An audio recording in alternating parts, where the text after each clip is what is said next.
So if I told you I have a 3-step method that would make you a better leader starting right now, and it would cost you nothing, then I would think that most people would absolutely be leaning in when it comes to You that. got everybody's attention right now, man. Go for it. Well, I'm gonna hit you with it. So it's super simple, but just be approachable, be available, and be relatable for your people. Welcome back. I'm TD Smyers, and this is No Clichés.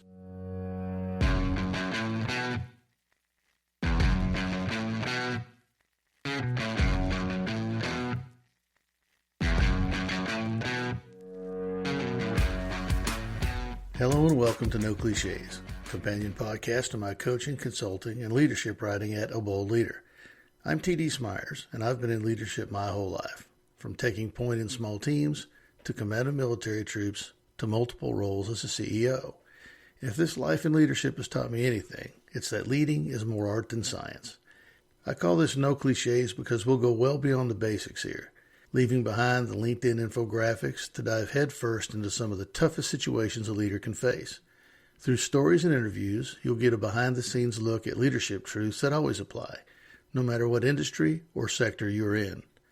This is a no-holds-barred leadership conversation, so strap in.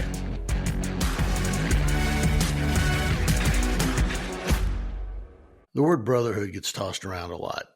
In locker rooms, in firehouses, in clubhouses, in boardrooms, but much of this time it's just talk. My guest today doesn't do just talk. Sam DeSessa lives the word. A career firefighter, EOD tech, defense marksman, keynote speaker, and now author of the bold new book, Brotherhood is a VERB, Sam calls out what happens when Know Your People comes off as a slogan instead of a standard. He's here to remind us that brotherhood, real brotherhood, isn't about matching shirts or shared hashtags. It's about sweat, trust, and climbing into the arena yourself. So if you're tired of leadership lip service, buckle up, because today we're cutting through the smoke to talk about what happens when leaders turn nouns into action and why brotherhood is a verb. Let's join Sam now in the No Clichés studio. Sam, it's been way too long. It's good to have you on No Clichés, buddy. I am absolutely blessed to be here. You've put together quite a book for your first outing. And man, this is your first book. You got some more in store? No, this one, I hope people find it refreshing. I hope they find it different. And I hope they take away something from it. So I've got this one book in me, I think. I just wanted to do it right. I had this concept and I wanted it out of my brain. And honestly, I had my previous fire chief, the guy right before me, Matt, good friend of mine. He is a mentor of mine. And you and I have talked a bit about coaching, mentorship over the years. I always try and at least have one mentor and be a mentor for one. And so have one and be one. And Matt challenged me. He's one of my mentors. He challenged me to write a book. I got it. So you're not Sam DeSessa, serial author. You're Sam DeSessa, leadership guy who wrote a book. Yeah. Some might even say Sam DeSessa, one-hit wonder. Hey, that's okay. There's some great one-hit wonders from the 70s that are still on my playlist. So yeah, we're still whistling them. You got it, man. So people got to hear in the intro a little bit about your history. You've led in some really high-stakes environments, and one thing that is striking in the book is how you articulate difficult times that you've been through as a leader, both in terms of managing people who were having difficulty, managing people through that difficulty, as well as difficulties that you had yourself. And we'll rip the scab off of some of those wounds here as we go through this. But your book is very raw, and I found that really refreshing. I found that really insightful too, because so much of leadership that you can access retail today is polished and smooth like a gemstone that you ran through some kind of machinery, right? That's right. Your book approaches this from the real gut check level of leadership. And you call it Brotherhood is a Verb, which obviously is not grammatically correct, but why did you choose that? Tell us a little bit about what motivated you to give that title to your book. Well, a couple of things, and you're absolutely right. Hit the nail right on the head. It's non-conventional. So it makes people kind of go, what? And if I can pique your interest right off the bat, then you're going to lean in a little bit and say, well, what's that all about? And first things off, I tried to go through an editor at first and they didn't like anything about it. They didn't like the title. It was too gender binary, all that kind of stuff. Mm-hmm.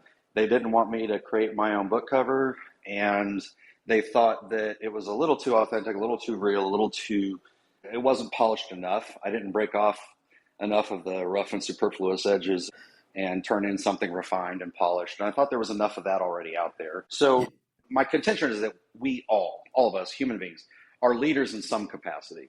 Whether you're a female running a church small group, or whether you're a C-suite in a Fortune 500 company, whether you're a captain in a police department, doesn't matter. It's all leadership, and we are all everyday leaders. So this book has 20 lessons that I've picked up over the years that would apply really to anybody. But I knew that of the people, especially being self-published, they're going to have their eyes on this book was going to be probably cops, firefighters, and military people. Mm-hmm. And we know, those of us who have served, those of us who are serving, 100%, we know that brotherhood includes our sisters as well. You know, so brotherhood and sisterhoods are verbs. It would get really weird on the title. It makes for too long a title for sure. Yeah. Yes, sir. So if we're going to be true and honest with ourselves and have any sort of editorial integrity here, we know that if you're looking for a problem, you're going to find it. Mm-hmm. So if somebody has a problem with the book title, then there's hundreds of thousands of leadership books out there. I highly recommend Simon Sinek's Find Joy, all that, all day long. But if you can grasp the concept of brotherhood, then this is for you. And basically, if you get nothing else from this entire book, just read the cover. Because brotherhood is a verb. What I'm saying is brotherhood is action. Yeah. If we're going to talk about brotherhood, we're going to put stickers on our cars. If we're going to get tattoos, talk about brotherhood, all that kind of cool stuff, that's great. But if you're not truly stepping up to the plate, if you're not truly being there for other people, then it's just a buzzword. Yeah. And we have so many buzzwords out there.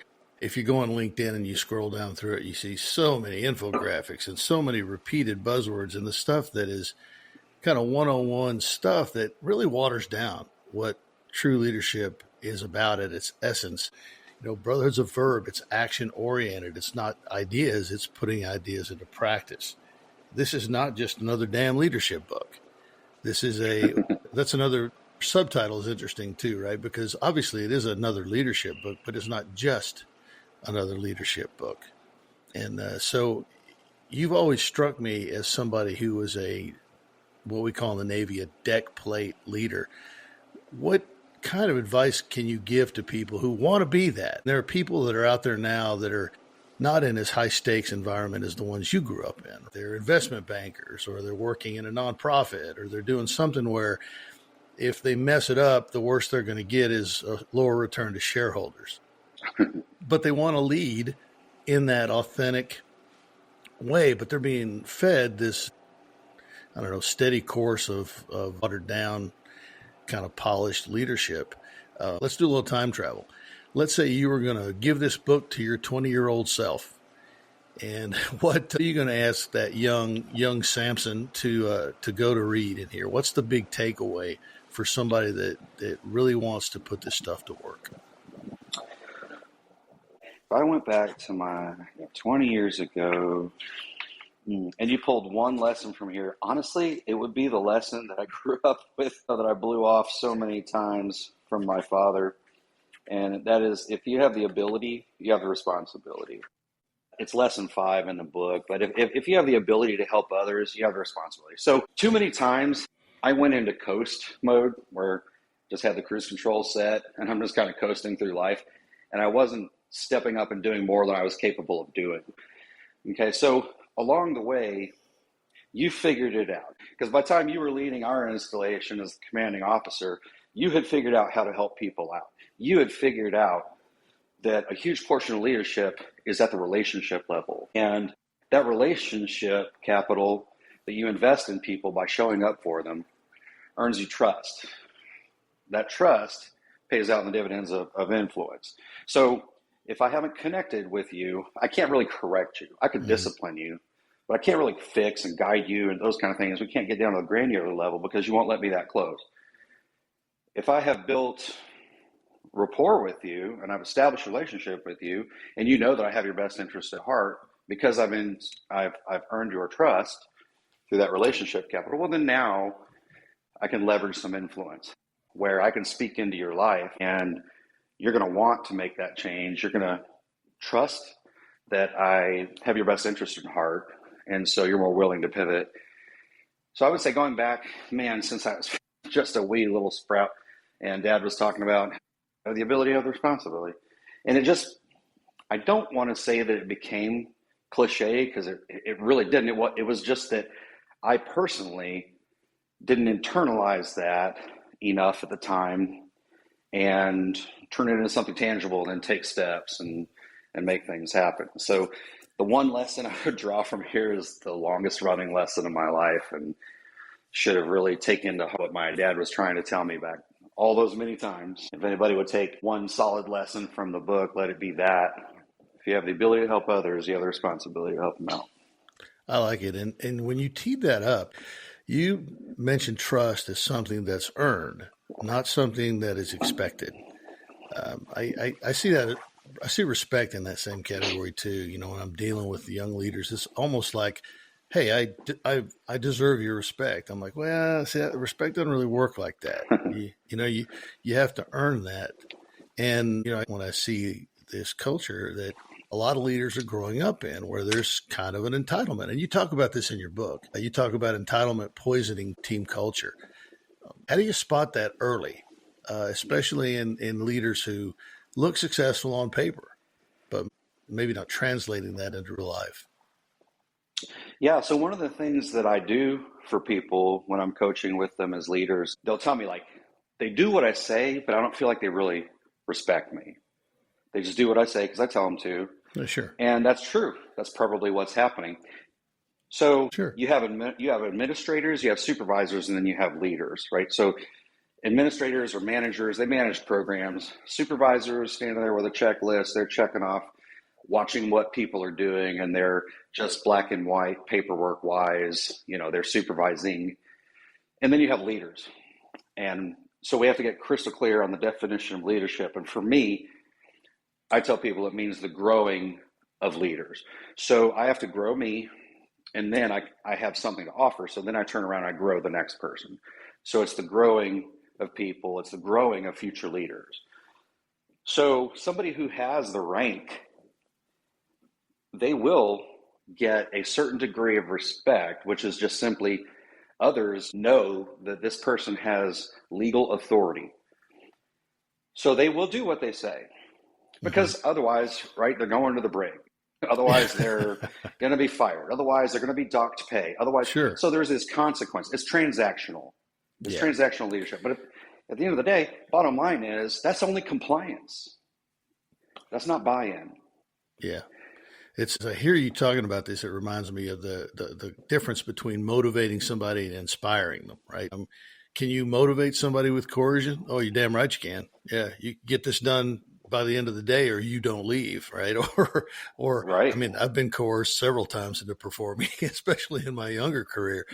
But what you're talking about is reaching somebody at a level where you can inspire them. So when your back is turned, they're still moving toward the mission. They're not sneaking off and trying to escape from the responsibility, right? Right. And they're bringing their own motivation. Mm-hmm. So that's one of the things that people get twisted sometimes, is they feel like that, you know, it's a leader's job to motivate their people.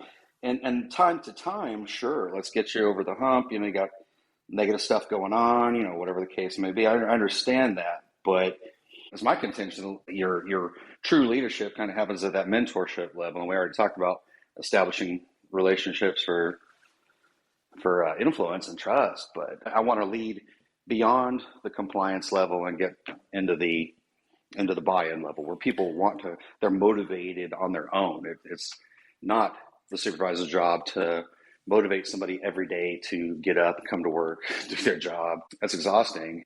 And it's just a misconception about leadership. So that's a great distinction to make, because compliance should be looked at as kind of the bare minimum, right? That's right. That's where the bar begins. And, you know, what do you bring to the table that's beyond just compliance? I guess I can see that, especially in some specific functions within an organization, like human resources, can really be focused on compliance. and where if you do HR right, you can actually change culture. Absolutely. Right? Yeah, So and it's it's funny you powerful. mention that because HR is all about liability. Remember, they're trying to keep the city, they're trying to keep the government, they're trying to keep whoever they're protecting. A lot of times they look at HR as being the protectors of. So they're all about liability. It's all about the lawyers. It's all about the liability. It's all about compliance. But it doesn't have to be that way. But that's what people primarily focus on. And Sure. that's what gives everyone the negative view of them when it doesn't have to be that way. If we all think bigger. You talk a lot about the language of a leader. You have a great story in your book, and it's interesting. It's about the Underwear Academy. That's one of the stories that stuck out to me when you and your wife were homeschooling your kids, and when your 5-year-old was frustrated about not being able to read. Yes, sir. And you talk about the powerful language that your wife used that made such an impression on you. Do you recall that story from the book? Yes, sir. Of course. You wrote it, so you should. but I lived it. Yeah, you lived it. Yeah, and Yeah. your 5-year-old was frustrated and said, "I can't read." And rather than refute that, your wife said, "Yeah, you can't. That's right." And you were like, "Oh boy, here we go." I think the way you articulate it in the book is, I'm calculating how much it's going to cost me for therapy down the road. But then she bounces back and says, "Yet." That's You can't right. read yet. So she turned in your 5-year-old what was a lack of hope, a loss of hope, into a hopeful thing, a target. I thought that was pretty powerful and inspiring. Yeah, it was a beautiful moment. And I'm sure that my 5-year-old, who's now 12, as much as he does grasp it, he won't fully grasp this kind of wisdom until much later on. Oh, sure. And in that moment, he was just, his head was purple. Like he was so angry, so frustrated, and just tears in his eyes, and just, I can't do this. But how many times have we seen our people do the same thing? How many times as leaders does somebody come to us and go, I cannot do this? And we try and kind of sweep it under the rug. No, you're good, man. You're going to be all right. No, tell them straight up. Nope, you can't do this yet. Yeah. That's it. 3 little letters there. Yeah, and in the case that you just talked about, you're actually talking to a rational, adult who should be able to process that rather than a 5-year-old who's frustrated and couldn't. So you would expect them to maybe see it more like I did when I read it. That is really an insightful story. I kind of want to focus on some takeaways from the book, some leadership takeaways of things that you tee up in your stories. And one of the recurring themes through the book is know your people. It's all about people, know your people. And we kind of touched on this at the beginning. Know your people can sound like a cliche, right? Like, okay, yeah, of course I'm supposed to know my people. But when you tell the story of getting a phone call from somebody who was teetering on the edge of whether they were going to take their life or not, and you're very honest in the book about you experiencing that same kind of traumatic event at some point. But, when you look at that and what hangs in the balance of whether or not you actually know your people, what does that look like in practice? In other words, somebody who's listening to this, it says, yeah, I really feel like as a leader, I should know my people beyond knowing who their spouse is and what their birthday is. What kind of advice can you give to somebody who wants to dig into that, who wants to know their people? Some practical advice, right? How do you pull that off, man? Sure. No, absolutely. Well, we talked a little bit early on about the relationship capital, right? So I build relationship with these people, and that earns me trust, which gives me influence. So a few minutes ago, you were talking about my son and the yet concept. And you're like, man, and you talk about, you read that chapter and it was super obvious to you that, boom, when you're dealing with a rational adult, they should see this. They should see this concept lived out in their own lives. So it should be simple. It's black and white. It's right here. But here's the deal. You are growth mindset and I'm growth mindset. So what that means is we start from yes, where other people that are fixed mindset start from no. Tons of adults are fixed mindset and they don't realize it. They do not realize it. I didn't realize I was for many moons until a mentor pointed it out to me. One of the things we say in our department is we don't promote problem finders, we promote problem solvers. So we're aiming for our people to be more growth mindset. So we bump into a situation where there's this wall. We can't just say, no, I can't do this. Hey guys, can you imagine my 5-year-old? I can't read. And he loves reading now. He's 12. He loves reading now. So if we let our adults off the hook and go, oh, you're not good at public speaking, so you don't need to talk to the guys in front of roll call, or something like that. You're only talking in front of 10 people, and it's only a 5-minute long thing. Let's push yourself outside your comfort zone a little and have you do something like this. And so when we're talking about getting to know our people, we need to know right off the bat, are they growth or fixed mindset? If they're the kind of person that starts from no and you have to kind of wiggle with them a little bit to get them to yes, I know which of my people are that way. So I know that I'm going to have to come up a little bit like a used car salesman and pitch the idea of where I want to go and what we want to do. And I got to spend a little bit more time with my fixed mindset people. I need to kind of convince them to be more growth mindset. Sure. That seems like a good place to start, at least, right? To start, yes. Catalog your folks in your observation of them and your experience with them. Do they exhibit a growth mindset or a fixed mindset? That's well, and then how many people have no idea when you start talking about introversion, extroversion? Mm-hmm. I don't know. I'll hear people talking and they'll say, oh, I think I'm more of an extrovert. And I'm like, buddy, you ain't an extrovert, bro. Let me introduce you to you. It's funny how many times that people don't do that for themselves, and they sure as shit aren't doing it for the guy next to them or the gal next to them. Yeah. So they have no idea if their troops are introverted or extroverted, but that tells you so much about how to handle that person. Are they growth mindset, fixed mindset? Are they an introvert or an extrovert? These are huge. Yeah. And it occurred to me that a lot of people that were on promotion boards in my department had no idea those things about people.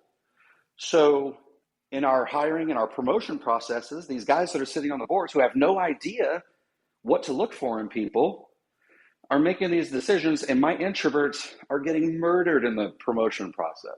Yeah. They weren't getting promoted at all. They're being passed up. Why? Because part of our process was a 15-minute interview, and it was either an in-person interview or it was a telephonic interview. But we're doing interviews. So who do you think sounds better in an interview for a promotion? Your introverts, your extroverts. So yeah. I sat in on a couple of them because I'm like, why is this happening? Why do these people keep getting passed up? And I know I've got some really solid troops. So I'm like, I don't understand what's the problem here. So I looked at how everybody was grading things. And I found something very interesting. The extroverts got on the phone, sounded like they wanted to be on the phone. They were confident. And when you really dug down to it, they didn't answer the question that was asked sometimes. Yeah. But they were still getting high marks because they sounded like they knew what they were talking about. The introverts answer the question.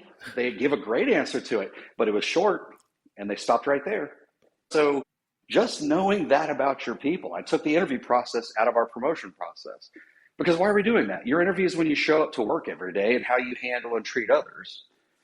So, that's a great takeaway across sectors and industries because, that's been a really frustrating point in hiring for a long time. It's that people can be performative. They are by nature performative in an interview. You don't really see what they're about. You don't know what they're about. You know how well they can act, how they can represent themselves for a short, very finite period of time in a limited situation. What the heck does that tell you about their performance? With borders and boundaries in place and with canned questions. That's why some of my favorite, if we are going to do them, especially for hiring, is I like to do them informal, meet at a coffee shop, and have kind of a roadmap of where I want to steer the conversation, but let them do a whole crap load of talking. And you can find out so much more about people through those processes. I recall when I was hiring at United Way of Tarrant County, I was bringing in a top-level executive who was eventually designed to be my relief. And so I took a great deal of interest in that person. And when I brought them in, we had an interview set up, but we also had a social environment set up, right? And the deal was, okay, after the interview, you can go in here. I want you to meet some of the people you're going to be working with and just visit. That's it. That's all the structure that was to that. But a couple of people in that room weren't really there to visit. They were there to catalog the individual's actions and behaviors. And that wound up playing quite a bit. As a matter of fact, I can tell you that was the deciding factor in us hiring the individual we hired was the report we got back from that very informal session when their guard was down because they didn't think they were being scrutinized at that point. And exactly. That may sound a little sneaky, but what it was honest. got an honest look at how those folks dealt with people that they were going to have to lead down the road. That sometimes they're being sneaky. Sometimes they come across as just this amazing candidate. They're catfishing us. Yeah, because we get them, we hire them on, and the next thing you know, they let their guard down, and now we've got them in the department, and you're kind of stuck with them at that point. And one bad apple. I like the direction you're taking this. If a leader's listening to this episode and wants to start, man, I want to live brotherhood as a verb. I want to be action oriented in my leadership. What are some things they can do, like this week, like before Friday? What can they change in the way they approach their everyday at work that can start them on being an action oriented leader of a team? So if I told you I have a 3-step method that would make you a better leader starting right now, and it would cost you nothing, then I would think that most people would absolutely be leaning in when it comes to you got everybody's attention right now, man. Go for it. Well, I'm gonna hit you with it. So it's super simple, but just be approachable, be available, and be relatable for your people. And what I mean by that is, when you have a waitress in a restaurant, a waiter at a restaurant, they approach your table, and right there, boom, right off the bat, I can tell you in that first probably 10, 15 seconds when they introduce themselves to the table, I can probably guess what level of tip I'm going to be leaving this person. Yeah. Because a lot of it has to do with their approachability. They're just coming up to the table. Do they have a big smile on their face? And sometimes you couldn't tell if they were having a good day, bad day, doesn't matter. They're going to put that smile on face when they approach your table, and they're going to introduce themselves with confidence, etc. And this person seems like they like what they're doing. It seems like, and in leadership, so many times you've got leaders that always seem stressed out, and nobody wants to go to those people because they already seem like they're being burdened by life or by the job. And of course, then you have to wonder, why would I want to be a chief? Why would I want to be a commanding officer? Mm-hmm. Why would I want to be a CEO someday if they're getting their asses kicked to the point that they always look like they just got out of a bar fight? Yeah. So your approachability is extremely important. People come into my room. It's like I read something a while back. When your kids come into the room, you should always smile when they enter the room. And it was something I just hadn't really thought of. But luckily, it was when my kids were really little. And it's something that I do every single time. It just tells them, I'm glad you're here. As simple as a smile, man. Well, I do the same thing at work.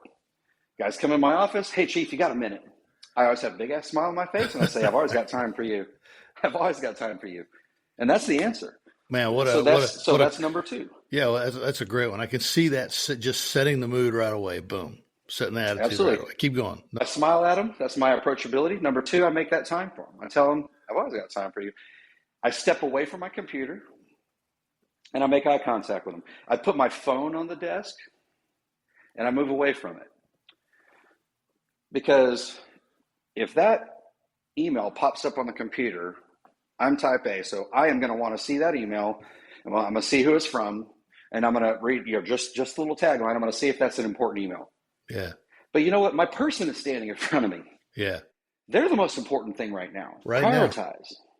Right now. Get the hell away from the computer. Leave that phone behind. The worst thing you could do is somebody's standing there, they're trying to talk to you, and you look down at your phone. That tells that person in front of you, I don't give a shit about what you're talking about right now. Couldn't care less. I got something. I'm important. I'm a fire chief. I'm a commanding officer. I'm squeezing you in, you burden. I mean, that's the message that you're sending, and I don't think we intend to. Yeah. So that number 2 is extremely important. It's a good point. We don't intend to, but sometimes it's unintentional stuff that makes the biggest difference, right? Absolutely. You're sending an absolute message to them, and that message is you are important. You are not a burden.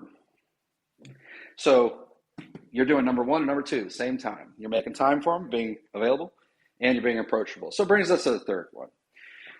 And the third one is our relatability. So if somebody brings you something, it could be something pretty harsh. I've had guys approach me with all kind of odd things. Oh, yeah, I'm sure. Every single time it starts with, hey, you got a minute? If you don't do number 2, if you don't make yourself available, then you're never going to get to step 3, which is being relatable. If your people always feel like they're burdening you, or they're stealing your time, or if they're a nuisance to you, they're going to stop coming. Colin Powell said that one the best, right? Yeah. So the day the troops stop bringing their problems is the day you stop leading. And so the relatability portion is, do you know your job?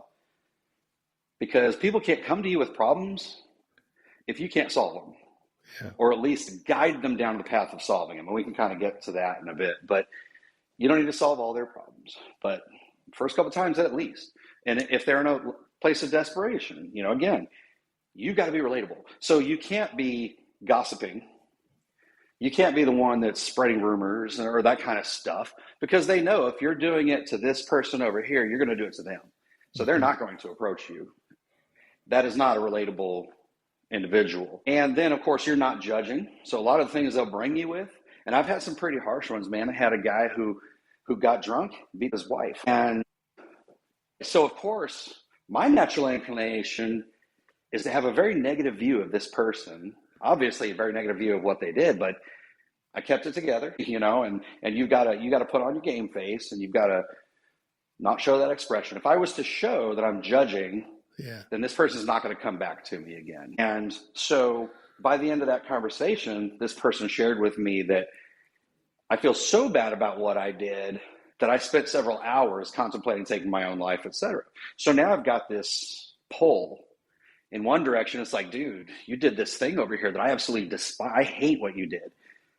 But you're also acknowledging that you hate what you did, and you yourself are in this place here. So, gosh, that was one of the toughest tugs that I've had as a leader. Was I really want to take care of this person, but on the flip side of the coin, there's just this other part of the situation. But anyway, over the years, having people come to me and say, hey, last night I got a DWI. Hey, last night I did this or that. And I know you've experienced all of those things. Sure. And if you're the kind of person that spits out the first thing that comes to your mind, then it's going to chisel away at your leadership credibility and such. And you'll lose the trust with them, and you will lose the ability to influence them as you're making debits from your relationship capital account.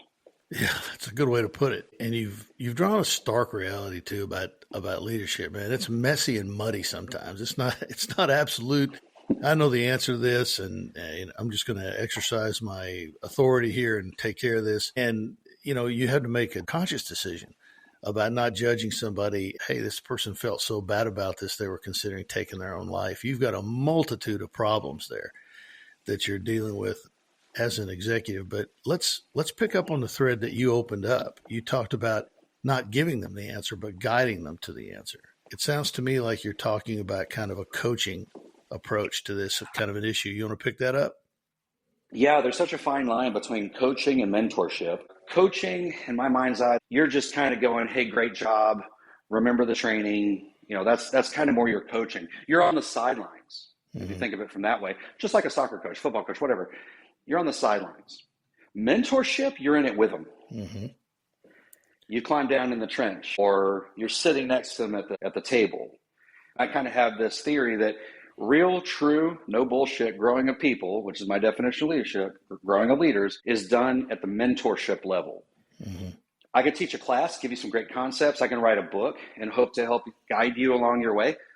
But I don't know how TD Smyers needs to improve unless I work with TD, unless I see the areas that he's good at performing and bad at performing. I see the areas where he has some natural strengths and abilities. I see his weaknesses. I see some areas of improvement. And I need to get granular and detailed and bespoke and create a plan with TD to help him improve in this area that he wants to improve in. For instance, I told you Matt McQuaig, my former fire chief, he challenged me to write the book. Well, if you rewind it a couple of years, when he was the fire chief, I told him, I'm a solid writer. I'm a good writer. I am a good writer, but I wanted to be a better writer. So he challenged me to write some articles, this or that. He sent me he paid for about 5 of us to do an advanced writing course through the George Mason University online. So that he had the department, paid for that course for about 5 of us leaders in the department to take. And so he was right there with me, and I would write things like awards for people. Several of those probably came across your desk. He would take the policies that I wrote, procedures that I wrote, the awards that I wrote, and he'd he'd kind of sit down with me and go, man, this is great right here, but here's an area that here's what you could have done. And he just got really, really detailed, and he mentored me. Mm-hmm. That's how, fast forward, I've already written articles, I've already written awards, I've already written policies, procedures, and he's still carrying that baton forward with me, talking about, now go write a book. Take all your lessons, slap them together, and go write a book, which was originally just going to be a PDF that I was going to leave behind for my kids kind of thing, but it just grew. And I don't think Matt even imagined it being published. I think originally it was more like a, hey, slap together a decent sized PDF of all your lessons and call it a book and hand it out.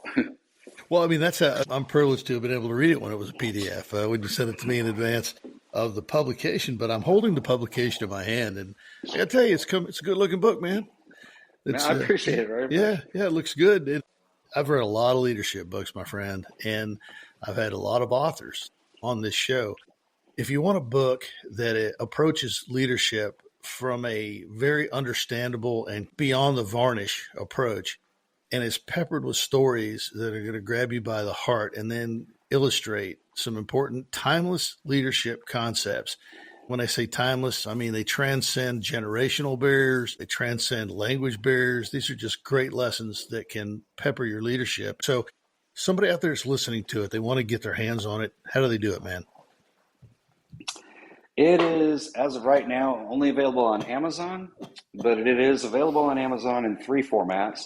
It's an ebook, it is a softback and a hardback, and I'm hoping one day to have the audiobook, because I've actually had a group of people reach out for that. So it's been really neat. I've had people from all over. It's actually gone international. A couple of people in England and in Canada have bought the book as well. So that's awesome. Yeah, it's done more than I expected it to. I wanted the book to sound like, you're talking about how it's different and it rings differently. And that's exactly what the editor who I originally turned the book into rejected and wanted me to go back on. They wanted it more polished. And I wanted it like you were sitting down having a conversation with me, like right now, like you and I right here are having this conversation. If you've had a class with me, if you've had conversations with me, you're going to hear my voice in this book. It sounds like we're just having a conversation. Yeah. And that feels like mentorship, and that feels right to me. Yeah, it does. It's mentorship in print, man. And, don't forget, there was a manager that let the Beatles go too. So, There you go. Well, Sam, it's great to be talking with you about a work like this that can do so much for others and bottles up so much that you have experienced personally. I appreciate you writing it. I appreciate you entrusting an early read to me. And I very much appreciate you being on the program today to talk about it. Thanks, man. I got to tell you, I have one more ask, man. I'm not going to lie to you. I covet the pictures of you with all those authors' books where you're peeking over them. So I want mine. Oh, it's coming up, man. # what are you reading Wednesday? Hell yeah, man. That would be that'd be an amazing career highlight for me. That's a low bar, brother, but thank you for that. I appreciate it. Thank you so much, Skipper. I appreciate your time.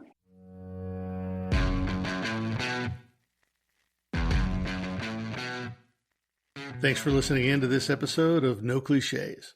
For visual stuff like links, texts, and pics, visit aboldleader.com and look for the banner at the top of the page. I'd also like to know what you think at aboldleader.com. I'm TD Smyers, and I look forward to having you back.